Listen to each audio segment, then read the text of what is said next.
رسول اللہ صلی اللہ علیہ وآلہ وسلم نے فرمایا کہ جب تم میں سے کوئی شخص مر جاتا ہے تو اس کا ٹھکانہ اسے صبح و شام دکھایا جاتا ہے۔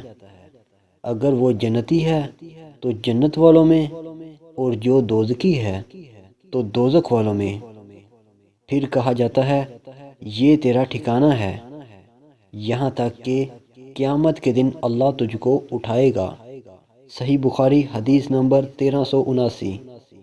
رسول اللہ صلی اللہ علیہ وآلہ وسلم نے فرمایا کہ جب جنازہ تیار ہو جاتا ہے پھر مرد اس کو اپنی گردنوں پر اٹھا لیتے ہیں، تو اگر وہ مردہ نیک ہو تو کہتا ہے کہ ہاں آگے لیے چلو، مجھے بڑھائی چلو، اور اگر نیک نہیں ہوتا تو کہتا ہے ہائے رے خرابی، میرا جنازہ کہاں لیے جا رہے ہو۔